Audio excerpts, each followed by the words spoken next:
some, today was Freedom Day. For others, nothing could be further from the truth. Alongside almost all lockdown restrictions being eased in England came confusion and concern for many. Wearing face masks on public transport isn't the law anymore, but transport operators would like people to wear them. Shoppers had a choice whether to wear one or not. And nightclubs opened for the first time in more than a year, with thousands of clubbers mixing indoors, many with no face masks. And all of this is happening against a backdrop of hospitals seeing an increase in new COVID patients.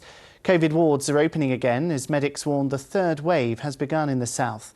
Hampshire Hospitals Trust has seen cases rise from 7 patients to 33 in 2 weeks at its hospitals. Our health correspondent Alistair Fee and cameraman Ian DeCosta were given access to the hospital in Basingstoke for this exclusive report.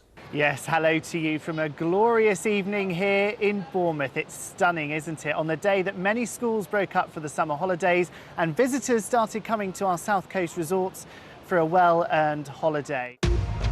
Hello and welcome to South Today. I'm Edward Sault. The top stories this lunchtime.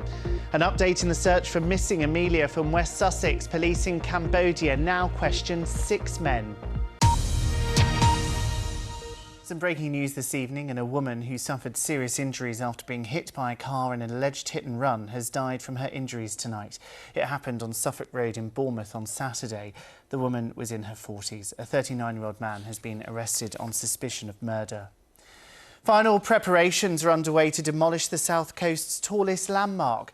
The 650-foot high chimney at Fawley Power Station is due to be brought down early on Sunday morning, along with what remains of the old turbine hall. It's making way for a new waterside development of 1,500 homes. And in football tonight, Southampton were beaten 4-3 on penalties away at Chelsea in the EFL Cup. The match at Stamford Bridge ended 1-1 after 90 minutes. Roger, investigations are still continuing over my shoulder this evening. You can still see some of the emergency vehicles on the A27 behind me to exactly establish how and why 11 people lost their lives in such a tragic and horrific way. In the past hour, it's been confirmed a limousine driver from East Sussex is among the dead, all on an afternoon where more details of yesterday's tragic events came to light. Sadie, thank you very much indeed. Yes, welcome to RAF Odium in Hampshire as the Royal Air Force marks its 100th anniversary. We're here to celebrate the service's links here in the south and its most iconic aircraft, the RAF Chinook. Originally, it opened up in 1965. There have been comedies, plays, pantos and tragedies performed on its boards over the years, but now the theatre, like many others around the south of England, is starring in its own drama. We've known that the Hawker Hunter was too low and too slow to complete the loop manoeuvre being attempted. The jet that crashed was a Hawker Hunter T7 trainer, a swept-wing jet designed to fly close to the speed of sound. So why did it crash? It certainly is, Alan. Yes, this is the only step-free access between the north of Wareham and the south of Wareham. Now, this booth, this crossing, used to be manned until about 1 o'clock in the morning. But following allegations of those near misses and also staff shortages, those hours were reduced. So it now closes at 6 p.m. in the evening, so some 40 minutes ago. I've been speaking to people in Wareham today affected by all of this, including one young mum who told me she was the victim of one of those near misses. On an overcast April afternoon, I was about to have an experience that very few of us will ever have.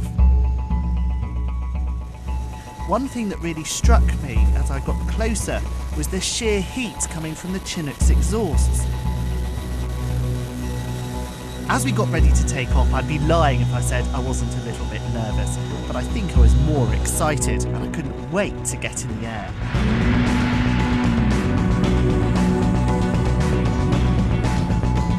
The takeoff was surreal. It felt like I was dreaming, literally floating in the air as the ground fell away from beneath us.